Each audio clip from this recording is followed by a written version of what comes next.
Ah, le temps que je perds avec les titres restaurants de mes employés, quelle paperasse. Et c'est pour ça que pour mon entreprise, j'ai fait confiance au Crédit Mutuel. Bah quoi, ils t'envoient un de leurs banquiers gratter du papier à ta place? Non, ils m'ont proposé Monético Resto, une carte qui remplace les titres restaurants. Oh ben, où s'arrêtera cette banque? Carte Monético Resto, la solution simple, fiable et économique pour gérer vos titres restaurants. Crédit Mutuel, une banque qui appartient à ses clients. Ça change tout. Le Crédit Mutuel, banque coopérative, appartient à ses 7,5 millions de clients sociétaires. Voir conditions dans les caisses du Crédit Mutuel proposant ce service.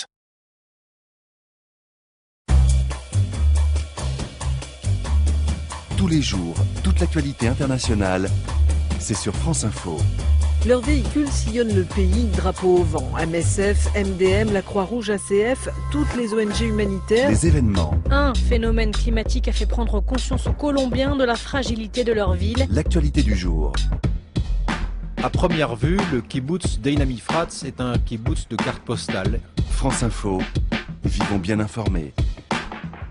Peut-on gouverner Internet? Réponse avec Jérôme Colombin dans Nouveau Monde. Ce sera dans moins de 10 minutes. Et puis on vous fera découvrir le dernier album de Christophe Miossec. France Info, 7h moins le quart. Les titres, Rosalie Lafarge. Gilberto Rodriguez Leal est probablement mort depuis plusieurs semaines, c'est ce que pense le chef de l'État François Hollande. Hier, le Moudjahou, groupe djihadiste qui a revendiqué son enlèvement au Mali, a annoncé la mort du Français de 62 ans. Il était retenu en otage au Sahel depuis 1 an et demi. Le gouvernement dévoile son programme budgétaire. Rendez-vous est donné ce matin devant la commission des finances de l'Assemblée pour dévoiler le programme de stabilité. Et prévision de croissance d'ici la fin du quinquennat et projection pour le déficit. Le plan sera voté la semaine prochaine par les députés avant d'être envoyé à la Commission européenne. Au programme de l'exécutif aujourd'hui aussi, ces mesures pour empêcher les Français d'aller faire le djihad en Syrie, renforcer les contrôles et la surveillance sur Internet, mieux accompagner les parents. Bernard Cazeneuve, ministre de l'Intérieur, détaillera ses propositions au Conseil des ministres. Il est l'invité de France Info à 8h15. Pneus brûlés, barricades, coups de feu et casse, nuit de violence à Rio au Brésil.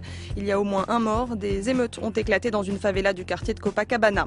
Aucun but hier soir entre l'Atlético Madrid et Chelsea. Match nul 0-0 pour la première demi-finale allée de la Ligue des champions de foot. La deuxième, c'est ce soir. Le Bayern vient jouer sur les terres du Real Madrid. Mathilde Munoz. Le gouvernement présente donc aujourd'hui son plan pour lutter contre les filières djihadistes. 500 Français seraient partis combattre en Syrie depuis le début de la guerre. Parmi eux, 2 jeunes Toulousains mineurs dont on avait beaucoup parlé et qui sont depuis rentrés en France. Leurs parents ont des propositions très concrètes à faire au gouvernement. Stéphanie Glésis.